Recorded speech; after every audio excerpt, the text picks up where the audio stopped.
क्या आपको पता है लाखों करोड़ों साल पहले धरती पर क्या हुआ था? इंसान धरती पर कैसे आया? क्या धरती पर हमेशा से जीवन था? और अगर था तो कैसा था? ऐसे ही न जाने कितने सवाल जो हम इंसानों के मन में उठते रहते हैं, लेकिन हम इनके जवाब को ढूंढने में अक्सर फेल हो जाते हैं या फिर मिले हुए आंसर से सेटिस्फाइड नहीं हो पाते। तो आज की ये बुक समरी इन्हीं सवालों के जवाब देने में आपकी मदद करेगी।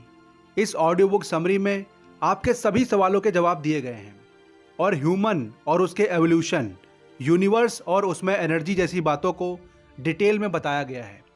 Brief history of human kind, इस बुक में हम जानेंगे कि कैसे इंसान ने दुनिया पर पूरी तरह से कब्जा करने के लिए पूंजीवाद, धर्म और राजनीति को एक्सप्लॉइट किया है। इस बुक समरी में हम समय के साथ इंसान के विकास के बारे में सीखेंगे। हम जानेंगे कि इंसान इतनी सदियों में पूरी तरीके से कैसे बदल गया। आखिर हम फ्यूचर में किस ओर जा रहे हैं। हम समझेंगे कि कैसे इंसान ने अपनी कॉग्निटिव एबिलिटीज को डेवलप किया। हम इस समरी में सुनेंगे और जानेंगे 10,000 साल पहले हुए एग्रीकल्चर रेवोल्यूशन के बारे में, जिसने पेड़ पौधे और जानवरों को डोमेस्टिकेशन की राह दिखाई, और किस तरह से साइंटिफिक रेवोल्यूशन 500 साल पहले साइंस, कैपिटलिज्म और एक्सप्लोरेशन को हमारी लाइफ में लेके आया। और फिर 200 साल पहले हुआ इंडस्ट्री का रेवोल्यूशन, जिसने होमो सेपियंस यानी इंसानों को वो बना दिया जो कि आज वो हैं। और हम बात करेंगे एनर्जी और मैटर की, कि किस तरह से 13.5 बिलियन ईयर्स एगो ये दोनों चीज़ें धरती पर अपीयर हुई, जिसने धरती पर फिजिक्स की शुरुआत की। और इसी समय मॉलिक्यूल और एटम भी इमर्ज हुए और उनसे केमिस्ट्री का जन्म हुआ। और साथ ही हम सीखेंगे कि इन सभी का इंसान की ज़िंदगी में क्या रोल है। ये बुक समरी बताएगी कि हमारे पूर्वज हमसे बहुत ज़्यादा बेटर थे, क्योंकि उनके पास हमसे ज़्यादा एडवांटेज थे जो कि हमारे पास नहीं है, जैसे कि दुनिया की क्लियर समझ या ये समझना कि आखिर हमारी लाइफ में हमारे लिए क्या ज़रूरी है। हालांकि उनके पास वो टेक्नोलॉजी नहीं थी या वो मेडिकल फैसिलिटी नहीं थी जो कि आज हमारे पास है और हमारे जीवन को आसान बनाती है। सुनकर लगता है ना कि आखिर इतनी कमियों के बावजूद भी हमारी स्पीसीज इस प्लेनेट को कैसे डोमिनेट कर रही है। इस सीरीज में हम हरारी के नज़रिए से इंसान की हिस्ट्री को देखने और समझने की कोशिश करेंगे, क्योंकि अगर देखा जाए तो ह्यूमन स्पीसीज इंसान की हिस्ट्री का बहुत छोटा सा हिस्सा है, लेकिन इतना छोटा हिस्सा होते हुए भी एवोल्यूशन की स्टडी में इसका एक महत्वपूर्ण स्थान व योगदान है। आज का इंसान खुद को शायद बहुत अच्छे से जानता है, लेकिन वो उन दूसरी ह्यूमन स्पीसीज के बारे में नहीं जानता जो आज से सालों पहले धरती पर रहती थी। ऐसी बहुत सारी स्पीसीज हैं जो आज की तारीख में एक्सटिंक्ट हो चुकी हैं, लेकिन लोग उनकी तरफ ध्यान नहीं देते, उन्हें इग्नोर कर चुके हैं। आज हम जहां भी हैं एवोल्यूशन की वजह से हैं। तो चलिए इस ऑडियो बुक की शुरुआत करते हैं। आज हम और आप लोग ह्यूमन एवोल्यूशन की एक ऐसी दास्तां सुनेंगे जहां हम जानेंगे कि आखिर हम यानी होमो सेपियंस हम हैं क्या। प्रोफेसर हरारी ने इस बात को बताने के लिए बिग बैंग थ्योरी का इस्तेमाल किया है। उन्होंने बताया कि 13.5 बिलियन साल पहले टाइम, एनर्जी, स्पेस और मैटर के बारे में पता चला, और इन्हीं चीज़ों की एग्जिस्टेंस ने यूनिवर्स में जो ज़रूरी फीचर्स हैं उनकी नींव रखी। और फिर बाद में इन्हीं की बदौलत फिजिक्स एग्जिस्टेंस में आई, और एक बार जब फिजिक्स एग्जिस्टेंस में आई तो उसके बाद मैटर और एनर्जी ने आपस में मिलकर एटम्स बनाए, जिनसे बाद में जुड़कर मॉलिक्यूल बने, और इन्हीं मॉलिक्यूल्स ने आपस में मिलकर स्ट्रक्चर्स बनाए जिन्हें हम ऑर्गेनिज्म कहते हैं। और इन्हीं फिनोमिना के डेवलप होने और बिगड़ने के बीच फिजिक्स, केमिस्ट्री और बायोलॉजी एग्जिस्टेंस में आए। हालांकि जो ऑर्गेनिज्म बने वो लगभग सभी अलग अलग ग्रुप्स के थे, बस उनमें से एक ही था जो ऐसे ग्रुप से बिलोंग करता था जिसे आज हम होमो सेपियंस कहते हैं। अगर हम देखें तो होमो सेपियंस बहुत पहले से, या कह सकते हैं कि आदिकाल से ही इवॉल्व हुए, और तब हम किसी और दूसरे जानवर से ज़्यादा इम्पॉर्टेंट बिल्कुल नहीं थे। लेकिन हम वक्त के साथ आगे बढ़ते गए और सीखते गए। जैसे हमने लगभग 4 लाख साल पहले भोजन के लिए जानवरों का शिकार करना शुरू किया, और करीब 1 लाख साल पहले हम लोग धरती पर नंबर 1 के शिकारी बन गए, क्योंकि हमने सीखा कि अपने भोजन को कैसे पकाना है और एक छोटे पाचन तंत्र के साथ इसे जल्दी से पचाना है। तो इस तरह से लगभग 7 लाख साल पहले होमो सेपियंस ने स्ट्रक्चर्स को एज्यूम किया जिससे कल्चर का फॉर्मेशन हुआ। अगर हम इसका एसेंस देखें तो ह्यूमन कल्चर का विकास ऑर्गेनाइज था और ये एक दिन में कभी नहीं हुआ। ह्यूमन कल्चर को विकसित होने में सालों लग गए। हमारे इस एवोल्यूशन ने हमें हमारे ब्रेन को अच्छी तरह से डेवलप करने में मदद की और हमारा ये ब्रेन हमारी एनर्जी सप्लाई का कुल 25% यूज करता है। इस कॉम्बिनेशन से शक्ति में तेजी से वृद्धि हुई जिसने हमारी फूड चेन के साथ साथ ह्यूमन विकास को भी डिसरप्ट कर दिया। बात करें अगर एवोल्यूशन की तो इंसान पिछले 70,000 साल में इवॉल्व हुआ है और इस पूरे टाइम में हमने 3 मेजर एवोल्यूशन देखे थे, कॉग्निटिव एवोल्यूशन, एग्रीकल्चर और साइंटिफिक। लगभग 70,000 साल पहले कॉग्निटिव रेवोल्यूशन ने इतिहास की शुरुआत की थी। लगभग 12,000 साल पहले एग्रीकल्चर रेवोल्यूशन ने इसे स्पीड अप किया और फिर आई साइंटिफिक रेवोल्यूशन जो केवल 500 साल पहले हुई थी। इन रेवोल्यूशन ने जीवों या मनुष्यों को गहराई से इन्फ्लुएंस किया। इस तरह से विषय केवल ये एक्सेप्ट करता है कि मानव जाति और अन्य जीवों का एवोल्यूशन या जन्म कुछ सरल घटनाओं जैसे एनर्जी और मैटर, एटम्स और मॉलिक्यूल से हुई है। फिर भी हरारी पूछते हैं, सेपियंस की सक्सेस का रहस्य क्या था? ये प्रश्न मानव जाति के मेंटल डेवलपमेंट का आधार है। एक तरह से देखा जाए तो होमो सेपियंस बहुत ही सिंपल ऑर्गेनिज्म से कॉम्प्लेक्स ऑर्गेनिज्म के रूप में इवॉल्व हुए हैं और इसी तरह से वो एक बहुत ही इंटेलिजेंट ऑर्गेनिज्म की तरह सामने आए।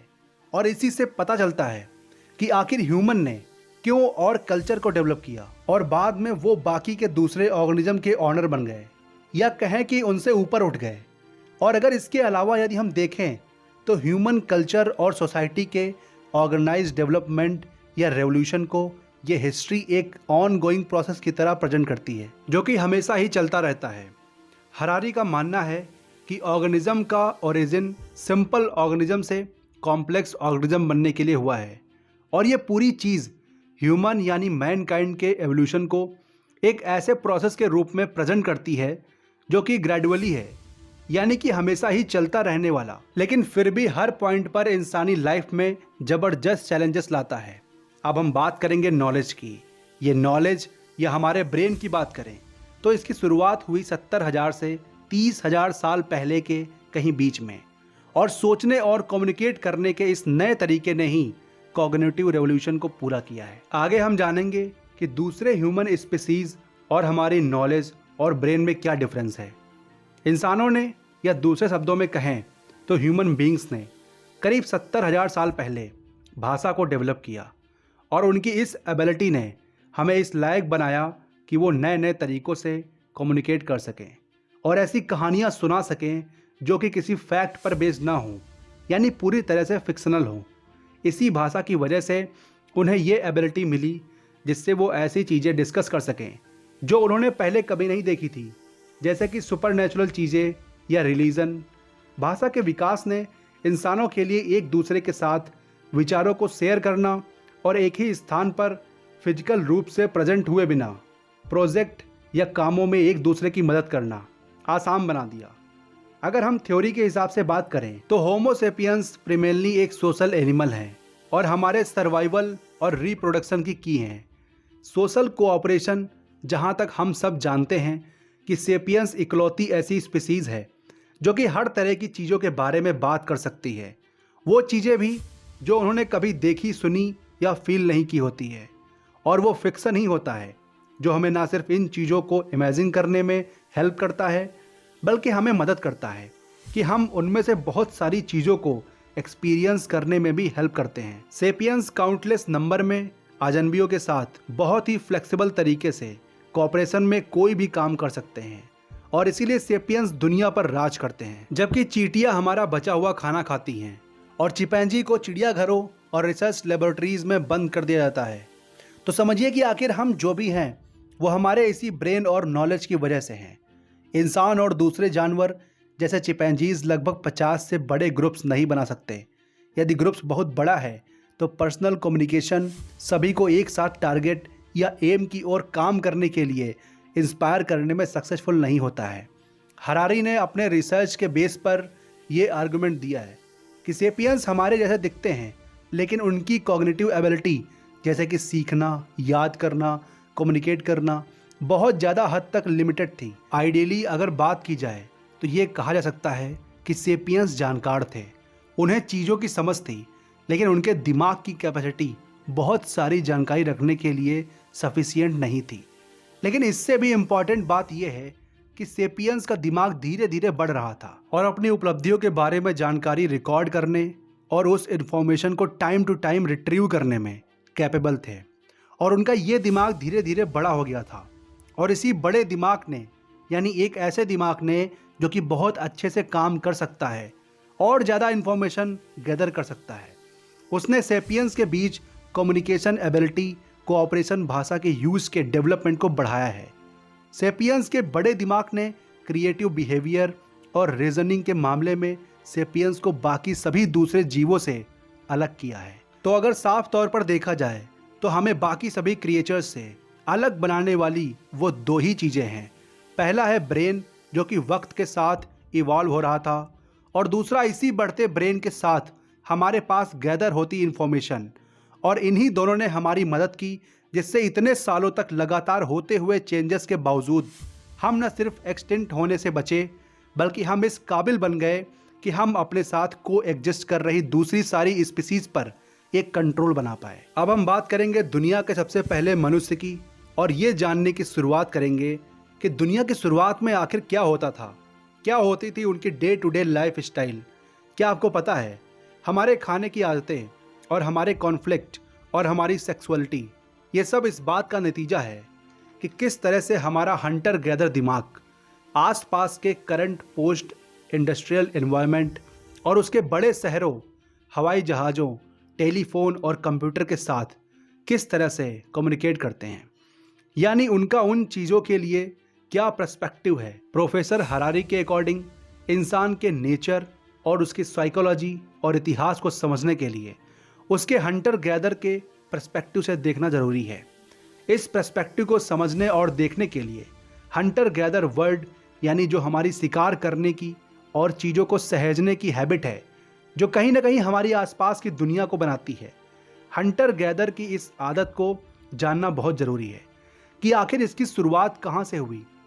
तो आगे हम इंसानों के इसी नेचर को जानेंगे और समझेंगे कि आखिर इसकी शुरुआत कहाँ से और कैसे हुई।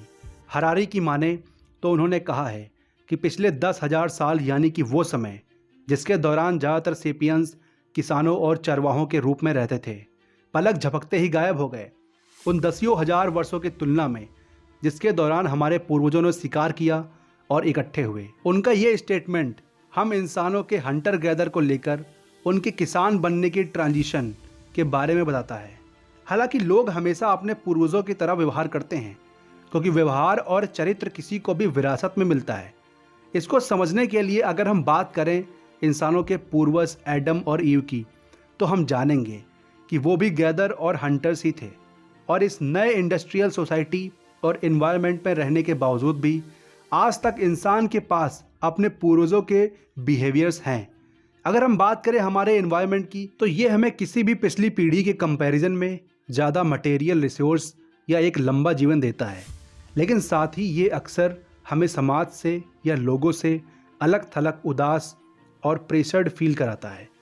बहुत से स्कॉलर्स का मानना है, और वो इस बात पर जोर भी देते हैं कि मोनोगैमी और एकल परिवारों का निर्माण दोनों ही कोर ह्यूमन बिहेवियर हैं।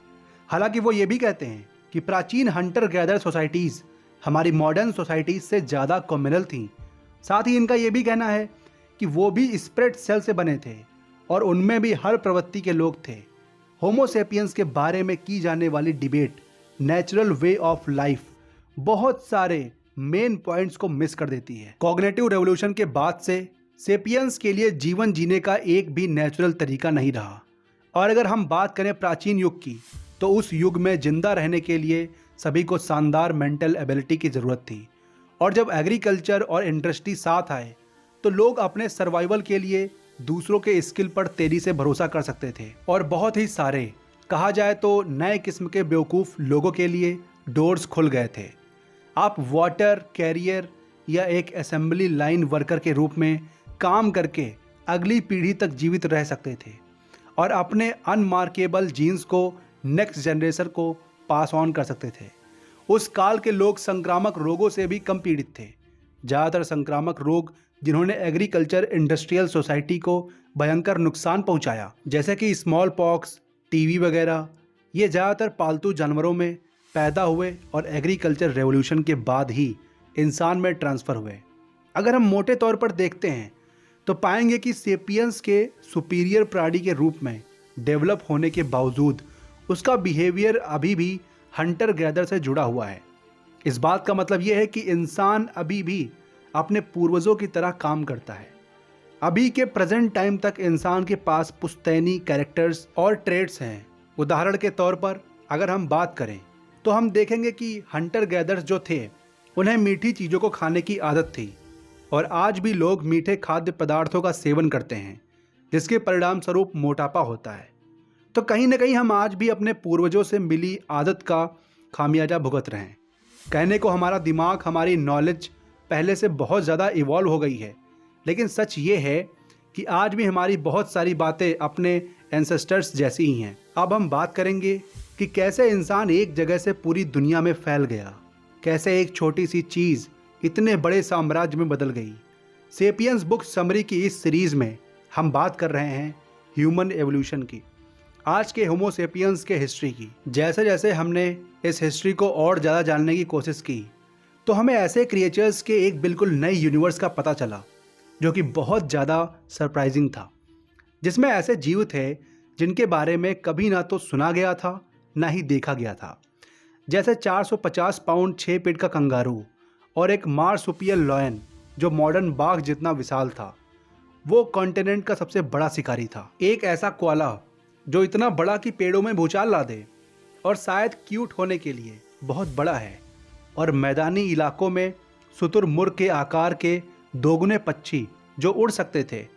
ड्रैगन जैसी छिपकली और 7 फीट लंबे सांप जो कि पूरी तरह से बड़े थे।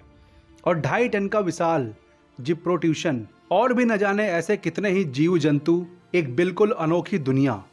इस दुनिया के बारे में एक बहुत लंबे समय तक इंसान को कुछ पता ही नहीं था, लेकिन 1200 बीसी के करीब ग्लोबल वार्मिंग की वजह से बर्फ पिघली और उनके सामने एक आसान रास्ता खोल दिया। इसी आसान रास्ते का इस्तेमाल करके सेपियंस धीरे धीरे पूरे कॉन्टिनेंट में फैलने लगे।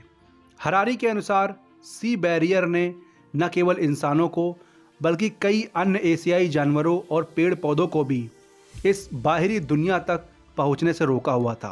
ह्यूमन सेपियंस को अलग करने वाले पानी का मुद्दा गंभीर था, लेकिन सेपियंस को ये सोचना पड़ा कि समुद्र में यात्रा कैसे की जाए। लेकिन कॉग्निटिव रेवोल्यूशन के कारण टेक्नोलॉजी इम्प्रूव हुई। एफ्रो एशियाई लोगों के लिए एशिया और दूसरी अनसेटल्ड लैंड के साथ साथ आयरलैंड में जाना पॉसिबल हो गया। करीब 45,000 साल पहले सेपियंस समुद्र को पार करके ऑस्ट्रेलिया पहुंचे थे और उनकी इस अद्भुत उपलब्धि को समझने के लिए एक्सपर्ट्स अभी भी कड़ी मेहनत कर रहे हैं। जिस मोमेंट पहले शिकारियों ने ऑस्ट्रेलियाई समुद्री तट पर पैर रखा, वो मोमेंट था जब होमो सेपियंस एक विशेष रीजन पर फूड चेन में टॉप मोस्ट पायदान पर चढ़ गए और उसके बाद पृथ्वी के इतिहास में सबसे घातक प्रजाति बन गए। ऑस्ट्रेलिया के बसने वालों ने इकोसिस्टम को बदल दिया कि उसे पहचानना मुश्किल हो गया। कुछ हजार सालों के अंदर ही 100 पाउंड या उससे अधिक वजन वाली 24 ऑस्ट्रेलियाई जानवरों की प्रजातियों में से 23 विलुप्त हो गई। ऐसा ही कुछ अमेरिका में भी हुआ। जिस अनोखी दुनिया की हम बात कर रहे थे, इसमें ढेरों अनोखी प्रजातियां थी। सेपियंस के आने के 2000 सालों के अंदर ही इनमें से ज़्यादातर अनोखी प्रजातियां गायब हो गई। वर्तमान अनुमानों के अनुसार उस छोटे अंतराल के अंदर उत्तरी अमेरिका ने बड़े मैमल्स की अपने 47 प्रजातियों में से 34 को खो दिया। वहीं दक्षिणी अमेरिका में 60 में से 50 प्रजातियां गायब हो गईं।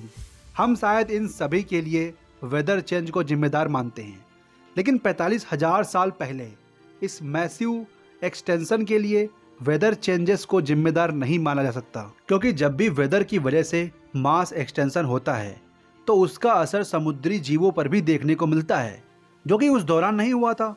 मास एक्सटेंशन जैसे कि ऑस्ट्रेलिया में देखा गया, वैसा कुछ आगे आने वाले मिलेनिया में तब हर बार हुआ जब जब लोग इस आउटर वर्ल्ड के दूसरे हिस्सों में जाकर बसते रहे। तो अगर साफ तौर पर देखा जाए तो इंसानों को एक एक्सटेंशन के लिए जिम्मेदार माना जा सकता है।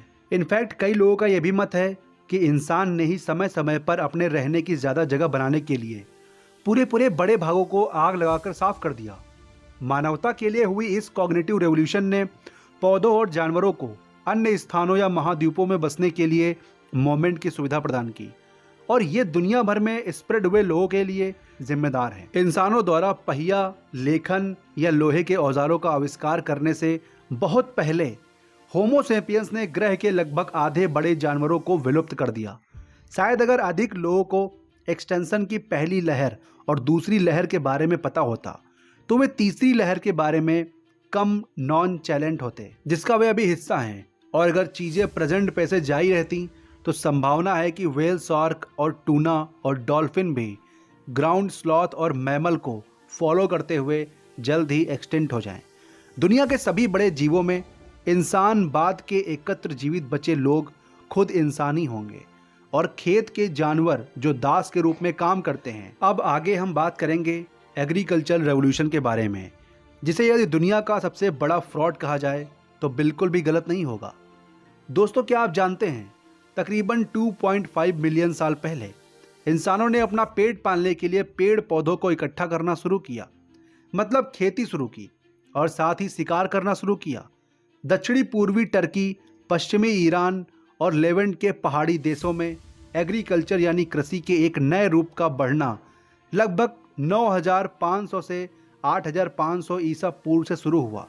सेपियंस ने लगभग 10,000 साल पहले वनवासी बनना बंद कर दिया था, और उन्होंने कुछ जानवरों और पौधों की प्रजातियों के जीवन में हेरफेर करने के लिए अपना लगभग सारा समय और एफर्ट देना शुरू कर दिया था। लगभग 9000 ईसा पूर्व गेहूं और बकरियों को पालतू बनाया गया था। मटर और मसूर लगभग 8000 ईसा पूर्व, जैतून के पेड़ 5000 ईसा पूर्व, 4000 ईसा पूर्व के घोड़े और 3500 ईसा पूर्व में अंगूर, इन सभी का डोमेस्टिकेशन कर दिया गया। इंसान इन सभी को अपने फ़ायदे के लिए अच्छे से इस्तेमाल करने लगा, लेकिन लगभग 2000 सालों में किसी खास पौधे या जानवर को पालतू नहीं बनाया गया। ये कहा जा सकता है कि यदि हमारा मन शिकारियों का है तो हमारा भोजन प्राचीन किसानों का है। जब इंसान ने ये पौधे और इन जानवरों का डोमेस्टिकेशन किया, तभी उसने एग्रीकल्चर रेवोल्यूशन की नींव रखी थी। और जब पौधों और जानवरों को पालतू बनाया गया तो सेपियंस को खुद को रीऑर्गेनाइज करना पड़ा और एक नई जीवन शैली अपनानी पड़ी, जो कि एग्रीकल्चर पर बेस्ड थी, जो कि उनकी हंटर गैदर्ड काइंड वाली जीवन शैली से बिल्कुल अलग थी। इंसानों को आसान जीवन के एक नए युग की शुरुआत करने के बजाय एग्रीकल्चर रेवोल्यूशन ने किसान के जीवन को वनवासियों के कंपैरिजन में आमतौर पर अधिक कठिन और कम सेटिस्फाइंग बना दिया। एक एवरेज किसान ने एवरेज वनवासी की तुलना में अधिक मेहनत की और बदले में उसे खराब आहार मिला। एग्रीकल्चर रेवोल्यूशन एक तरह से इतिहास का सबसे बड़ा फ्रॉड था। इस फ्रॉड के सबसे ज़्यादा जिम्मेदार इंसान नहीं, बल्कि गेहूं, चावल और आलू सहित मुट्ठी भर पौधों की प्रजातियां थीं। सर्वाइवल और रिप्रोडक्शन के बेसिक एवोल्यूशनरी क्राइटेरिया के अकॉर्डिंग गेहूं पृथ्वी के इतिहास में सबसे सफल पौधों में से एक बन गया, और इसके साथ ही इसको उगाने में यानी खेती के नए कामों में इतना समय लगने लगा कि लोग गेहूं के खेतों के बगल में ही परमानेंटली बसने के लिए मजबूर हो गए और उनके जीवन का तरीका पूरी तरह से बदल गया। इसीलिए ये कहना कहीं से कहीं तक गलत नहीं होगा कि होमो सेपियंस ने नहीं, बल्कि इन पौधों ने होमो सेपियंस को पालतू बनाया। इतना ही नहीं, इस रेवोल्यूशन के साथ होमो सेपियंस के पॉलिटिकल डायनामिक्स, रिलीजियस बिलीफ और सोशल स्ट्रक्चर में भी बहुत ज़्यादा चेंजेस आए। मानव जाति ने बीज बोना शुरू किया, पौधों की सिंचाई की और उनकी निराई की। मनुष्य भेड़ों को भी चारागाहों पर ले जाने लगा, विशेषकर मांस के लिए। सेपियंस ने धीरे धीरे इवॉल्व होना शुरू किया और एक आसान जीवन की खोज में बहुत ज़्यादा दिक्कतें हुई, और यह कोई आखिरी बार नहीं हुआ था। हरारी कहते हैं कि ये आज भी हमारे साथ होता है। कितने युवा कॉलेज ग्रेजुएट ने हाई पावर वाली फर्मों में नौकरी की मांग की है, ये प्लेस करते हुए कि वे 35 वर्ष की आयु में रिटायर होने और अपने पर्सनल बेनिफिट्स का पीछा करने के लिए, पैसे कमाने के लिए कड़ी मेहनत करेंगे। लेकिन जब तक वे उस उम्र तक पहुंचते हैं तब तक उनके पास बड़े मॉर्टगेजेस स्कूल जाने वाले बच्चे घर में होते हैं, जिन्हें कम से कम 2 कारों की आवश्यकता होती है, और साथ ही एक ऐसी फीलिंग होती है कि वास्तव में अच्छी शराब और विदेश में महंगी छुट्टियों के बिना जीवन जीने लायक नहीं है। उन्हें आखिर क्या करना चाहिए? क्या उन्हें अपने रूट्स को ढूंढना चाहिए? नहीं, वह ऐसा नहीं करते। वो अपने एफर्ट्स को डबल करते हैं और गुलामी करते रहते हैं। इवोल्यूशनरी सक्सेस और इंडिविजुअली सफरिंग के बीच में ये डिस्क्रिपेंसी शायद सबसे इम्पॉर्टेंट सबक है जो हम एग्रीकल्चर रेवोल्यूशन से सीख सकते हैं। अब आगे हम जानेंगे कि एग्रीकल्चर रेवोल्यूशन इतना बुरा था जिसने हम सबको सिखाया और हमें एक नई फ्यूचरिस्टिक लाइफ को जीने के लायक बनाया। इस बुक के पिछले भाग में हम बात कर रहे थे एग्रीकल्चर रेवोल्यूशन की, जिसमें कुछ लोगों की माने तो दुनिया को एक बर्बादी की ओर बढ़ाया है। जब एग्रीकल्चर रेवोल्यूशन शुरू हुआ तो पौधों और जानवरों की लाइफ के साथ पूरी तरह से कंप्रोमाइज़ किया गया। और अब हम डिटेल में जानेंगे कि आखिर वाकई एग्रीकल्चर रेवोल्यूशन एक बर्बादी का कारण है। हालांकि ऐसा माना जाता है कि आमतौर पर एग्रीकल्चर रेवोल्यूशन ने दुनिया को प्रगति और समृद्धि की ओर बढ़ाया है। लेट मॉडर्न युग के अंत तक 90% से ज़्यादा लोग किसान थे जो रोज़ सुबह उठकर अपने खेतों में जुटे रहते थे जब तक वे पसीने में पूरी तरह भीग न जाएं। उन्होंने जो अतिरिक्त उत्पादन किया उसे एलीट लोगों के छोटे छोटे ग्रुप्स को, जैसे राजा, सरकारी अधिकारी, सैनिक, पुजारी, कलाकार और विचारक जो इतिहास की किताबें लिखते हैं, ऐसे बहुत कम लोग थे जो कि हिस्ट्री बनाने पर ध्यान दे रहे थे। बाकी सब या तो अपने खेतों को जोतने में बिजी थे या पानी की बाल्टियां लाने में, यानी या तो वे किसान थे या कामगार मजदूर। एक तरह से देखा जाए तो एग्रीकल्चर रेवोल्यूशन वास्तव में एक बहुत इंपॉर्टेंट टर्निंग पॉइंट था। हरारी कहते हैं यह एक महत्वपूर्ण मोड़ था। वे कहते हैं जहां सेपियंस ने नेचर के साथ अपने इंटीमेट सिम्बोसिस को छोड़ दिया और लालच और अलगाव की ओर बढ़ गया। सेपियंस ने नेचर के साथ एक सिम्बायोटिक रिलेशनशिप डेवलप किया। जब खेती बढ़ी तो आबादी भी कई गुना बढ़ गई और एग्रीकल्चर सोसाइटीज़ बन गई। एग्रीकल्चर रेवोल्यूशन ने भविष्य को पहले से कहीं ज़्यादा इम्पॉर्टेंट बना दिया।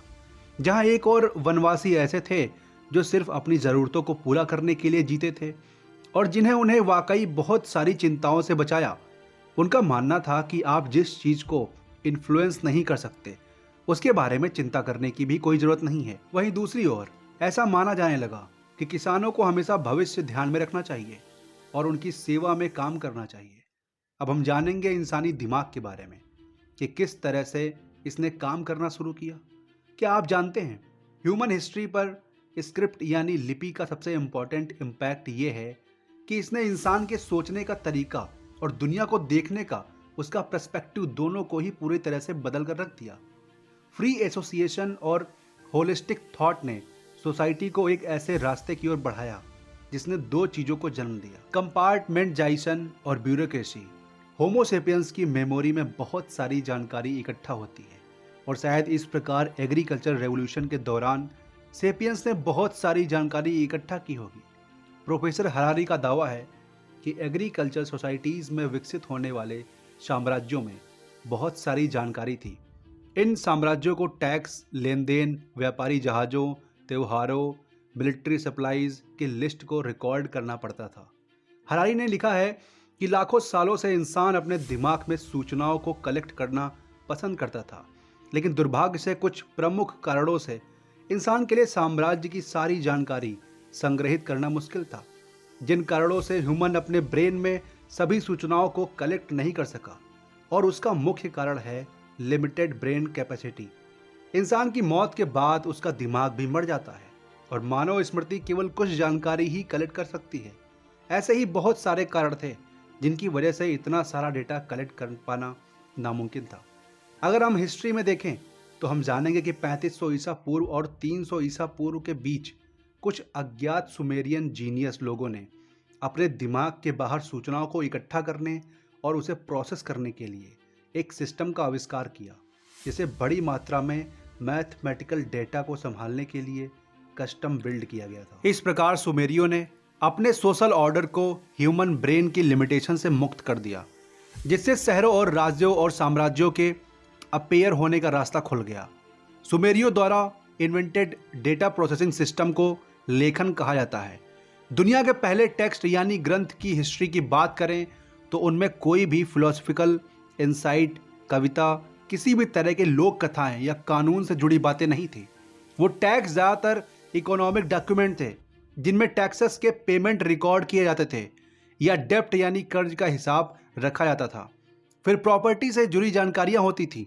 जानकारी लिखने के आविष्कार के माध्यम से किसी भी तरह की जानकारी को रिकॉर्ड किया जा सकता था और आमतौर पर मैथमेटिकल डेटा के रूप में कलेक्शन किए जाते हैं।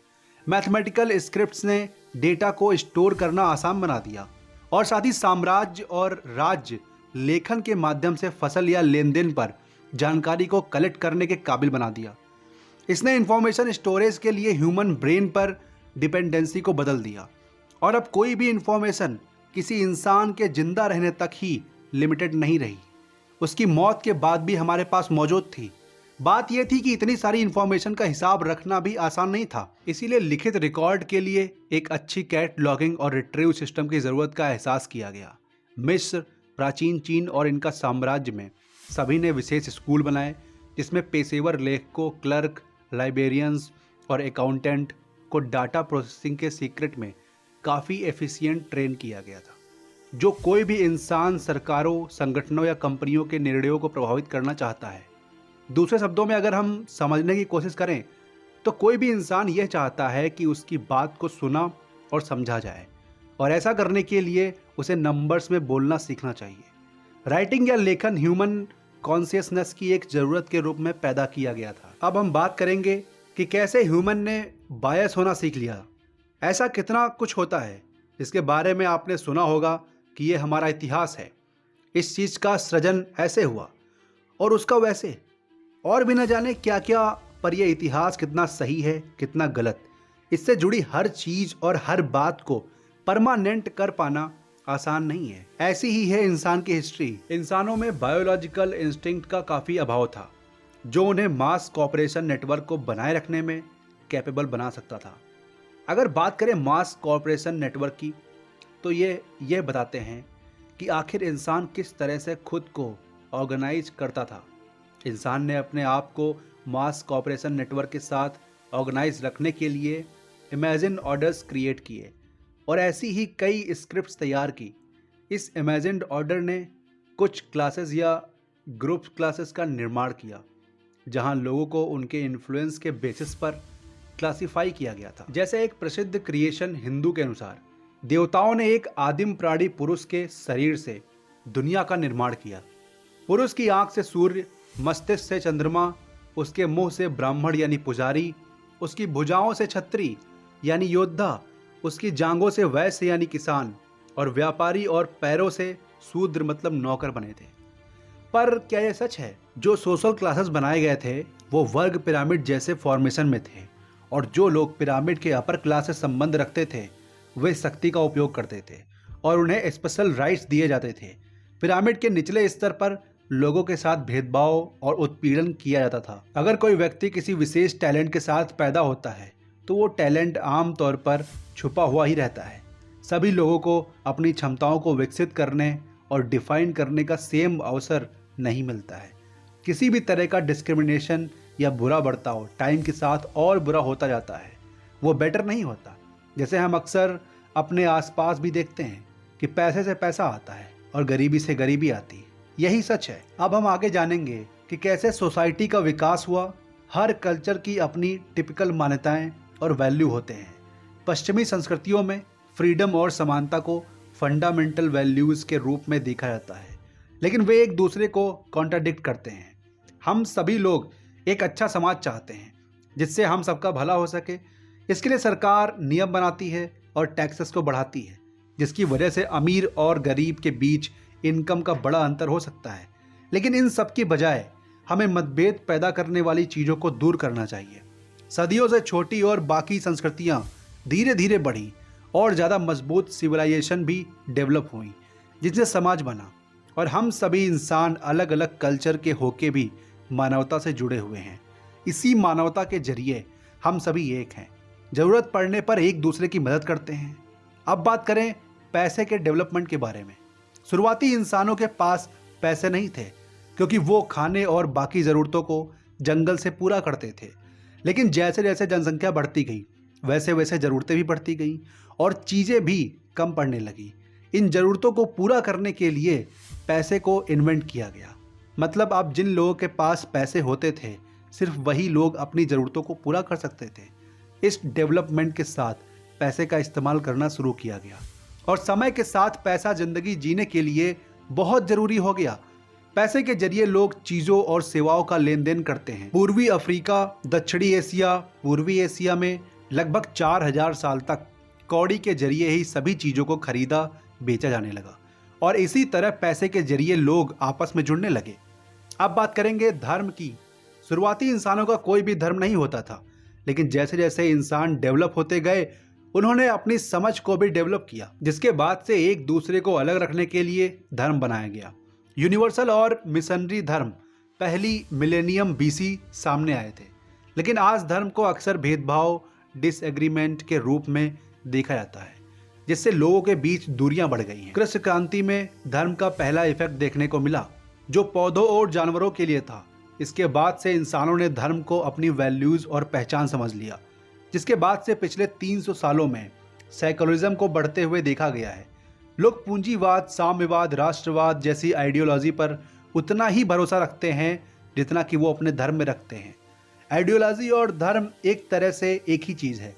मानवतावादी लोग अपने धर्म की पूजा करते हैं और मानते हैं कि हमारे पास एक अनोखा और साफ नेचर है जो बाकी सभी जानवरों, घटनाओं से अलग है। उदार मानवता वाले लोगों का मानना है कि मानवता एक गुण है जो हमारी आज़ादी से जुड़ा है। समाजवादी मानवता का मानना है कि मानवता इंडिविजुअल होने की बजाय एक साथ रहने के लिए है, जबकि उदार मानवतावाद इंसानों के लिए जितनी ज़्यादा हो सके उतनी आज़ादी चाहता है। और आखिर में समाजवादी मानवतावाद सभी इंसानों के बीच समानता चाहता है। अब बात करें सफलता की। कभी कभी पुरानी चीज़ समझना मुश्किल हो जाता है, लेकिन एक बात तो तय है कि शुरुआती इंसानों को डेवलप होने तक काफ़ी बार हार का सामना करना पड़ा, जिसमें कई बार उन्हें जान का खतरा भी हुआ। लेकिन इन सभी के बावजूद इंसानों ने अपना डेवलपमेंट किया और आज के इंसान की एक मजबूत नींव रखी। इतिहास इंसानों के फायदे के लिए नहीं बनाया गया है, बल्कि इतिहास के जरिए लोग अपनी सिचुएशंस और अपने पूर्वजों को समझ सकते हैं, जिसके लिए वो अपनी आने वाली पीढ़ी को अच्छी तरह डेवलप कर सकते हैं। हालांकि आज के इंसानों ने सक्सेस के कई तरीके ढूंढ लिए हैं और अब इंसान खुद को बढ़ाने के काबिल है। अब बात करेंगे वैज्ञानिक क्रांति की।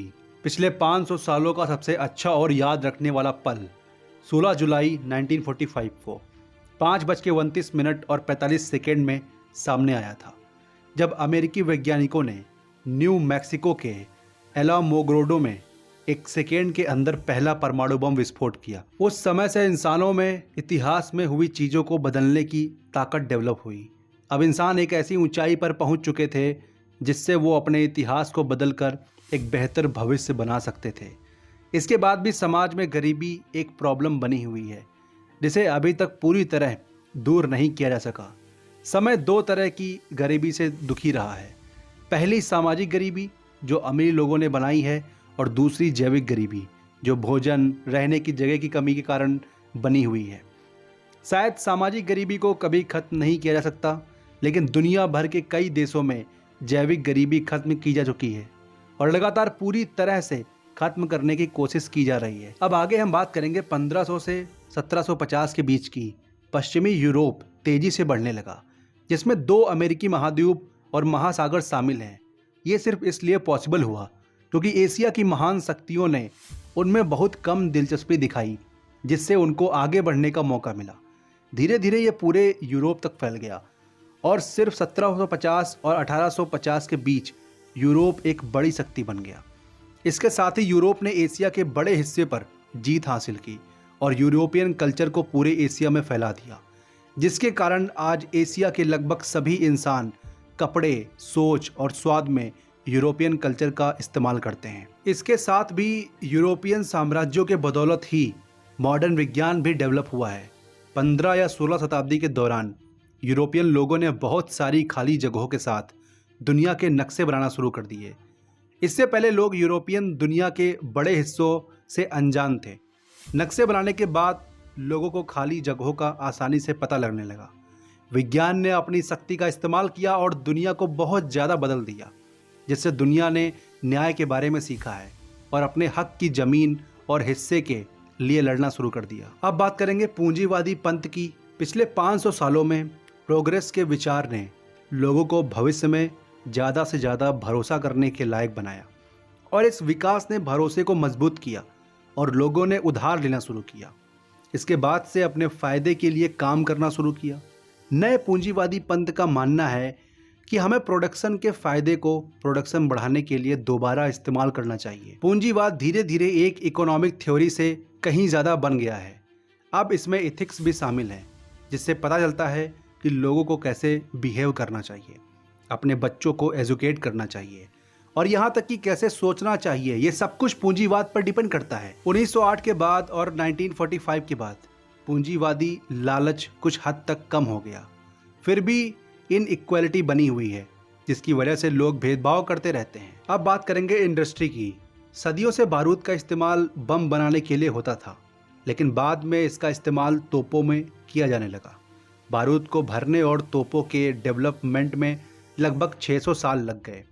धातु की उसकी कच्ची धातु से अलग करना बहुत मुश्किल और महंगा था। बहुत समय तक एल्यूमिनियम सोने से ज़्यादा महंगा था। 1860 के दशक में फ्रांस के सम्राट नेपोलियन थर्ड ने एल्यूमिनियम कटलरी बनवाई थी। कम ज़रूरी मेहमानों को सोने के चाकू और कांटों के साथ काम चलाना पड़ता था। इसके बाद 2000 साल पहले तक जब लोग ड्राई स्किन से दुखी थे तो उन्होंने अपने हाथों पर जैतून का तेल लगाना शुरू किया, जिससे तेल का इस्तेमाल शुरू किया गया। राजा फालतू की चीज़ों पर लापरवाही से खर्च करते थे, जबकि किसान एक एक पैसे का ध्यान रखते हुए किफ़ायती ज़िंदगी जीते थे।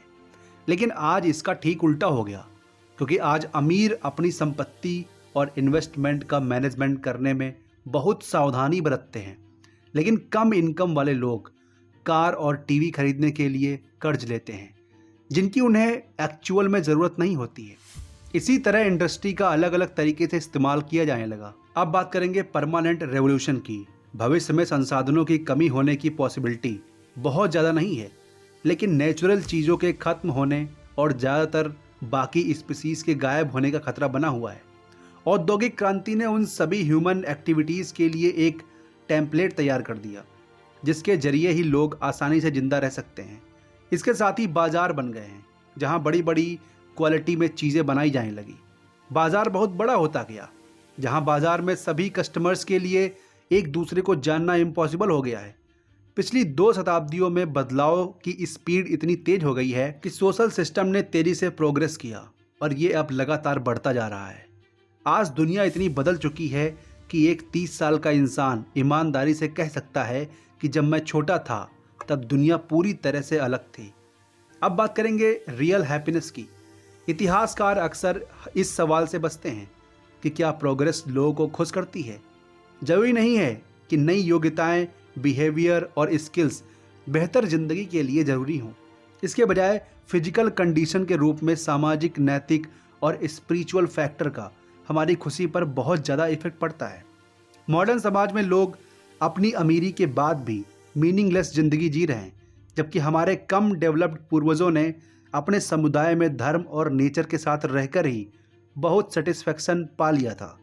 आज के इंसान अभी भी अपनी असली खुशी को ढूंढ रहे हैं। पैसा एक हद तक खुशी लाता है, लेकिन आखिर तक उसकी कोई इम्पोर्टेंस नहीं है। जैसे बीमारी से हमारी हालत बिगड़ती रहती है या लगातार दर्द का कारण बनती है। असल खुशी हासिल करने के बजाय इंसानों को अपनी हकीकत का ध्यान रखकर उम्मीद करनी चाहिए। एक बात तो तय है, ज़रूरतें कभी खत्म नहीं होती, लेकिन अगर आप खुश रहना चाहते हैं तो उन चीज़ों के लिए थैंकफुल रहिए जो आपके पास हैं और अपनी असलियत के अकॉर्डिंग ही उम्मीद करें। अगर आप इतिहास को देखें तो आपके पास वो सब कुछ है जो आपके पूर्वजों के पास नहीं था, और इतिहास के मुकाबले आप काफ़ी अच्छी ज़िंदगी जी रहे हैं। अगर आप इस बात को समझ सकते हैं तो आपके लिए असल खुशी को हासिल करना बहुत आसान हो जाएगा। अब बात करेंगे होमो सेपियंस का अंत। जैसे जैसे हम डेवलप होते गए और अपनी ज़िंदगी को आसान बनाने के लिए दिमाग का इस्तेमाल शुरू किया, वैसे वैसे ही हम शुरुआती इंसानों के मुकाबले काफ़ी समझदार और काफ़ी ताकतवर बनते गए। इस तरह धीरे धीरे तकनीकी डेवलपमेंट की वजह से होमो सेपियंस का अंत हुआ और वो आज की इंसानों में समझ और स्किल में डेवलप हो रहा है। जिसे हम मॉडर्न ह्यूमन कहते हैं। आज के दौरान वो सब कुछ करने के काबिल है जो शायद शुरुआती इंसानों के लिए एक सपना था। इंसान होमो सेपियंस से मॉडर्न इंसानों में बदलते गए और एक डेवलप कल्चर सबके सामने आया। तो ये थी सेपियंस की बुक समरी। आपको कैसी लगी कमेंट सेक्शन में ज़रूर बताना। मिलते हैं नेक्स्ट वीडियो में। जय हिंद।